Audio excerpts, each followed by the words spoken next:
everyone, it's Pam from the Shoots with Roots program at Milner Gardens Woodland.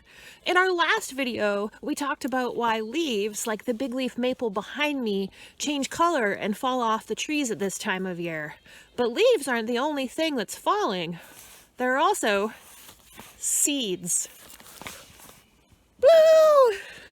Now this tree behind me and above me is a big leaf maple. And it's only one of the trees that's dropping seeds at this time of year. Just one big leaf maple tree can drop thousands and thousands of seeds. And that creates a bit of a problem. Space! Trees, like the big leaf maple behind me, need space to grow. Specifically, they need space away from other trees. And that includes their parent tree and their brother and sister trees. They also need nutrients and water. This big leaf maple behind me can make 1,000 seeds. And if all 1,000 seeds were to start growing right here at the base of the parent tree, things would get too crowded too quickly. The tall trees would shade the short trees, and everything would run out of nutrients and water. So it's really important for those little baby trees inside of those helicopter seeds to be able to space themselves out to have enough room to grow. So they have to travel. Are you ready to go, little seed? Let's take you to your new forest. Are you paying for gas? Just kidding. Seeds don't travel in cars. These winged seeds, like the big leaf maples use, are called samaras, and the wing helps the seed travel around. Some people call them helicopters. And big leaf maples aren't the only trees that use these. Douglas firs, like the tree that made this cone, also has a winged seed, but it's hidden. I've broken open this cone, just like a squirrel again, and if you look inside, right there, you can see little winged seeds. So our big Douglas fir trees, they start off only that big, and their seeds have tiny little wings to help them get around. If I pretend I'm a squirrel and I open up this seed, the seed actually has little hairs on it to stop me from doing that, I'll find the little baby plant inside.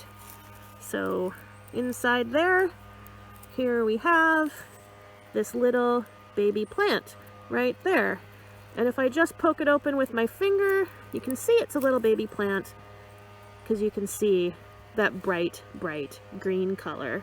That is a baby maple tree. And it's going to use the wing on this seed to get far enough away from its parents and the other baby maple trees to have enough space to grow. So tree seeds all need to travel, but they don't all fly. Some of them get around in trickier ways. This apple, for instance, it travels around in animals' stomachs. Plants like our native berry plants, like huckleberries and thimbleberries, and a lot of fruit that we're familiar with, like this apple, have seeds that are actually adapted to be eaten. Inside this apple, you can see the seed right there. And the idea here is that when an animal who's got table manners that aren't quite as good as mine come through, they're going to eat the whole apple. They're not going to skip the core like I would, and those seeds are going to end up in the animal's belly. And if a bear comes through and eats all of the apples in this orchard, or if a deer comes through and does that, and there are a lot of apples in this orchard, well, eventually that animal is going to have to poo. And sure enough, when that animal does poo, the seeds will come out in the poo. So this is great for the little baby tree, because not only has it traveled far away in the belly of the animal when the animal walked to a new place, but now it also has a nice little pile of fertilizer to grow in. Hey, I was just walking through the garden and these seeds stuck to me. And you know what? This is another way that seeds travel. Some seeds have tiny little hooks on them that are kind of designed to stick to an animal's fur. So when a furry animal walks past, those seeds stick on and get a ride to wherever the animal's going. So there you go. Whether seeds travel on wings like a maple tree, an animal's belly like an apple tree, stuck to animals' fur, or even just on the wind, all of these seeds are traveling at this time of year so they can find a new place to live with enough space, nutrients, and water for them to grow. I hope you're also going on some adventures this fall looking for color. And if you do go on hikes with your family, keep your eyes open for seeds and maybe pay attention to how they might be traveling. Thanks everybody, and I'll see you in the next video.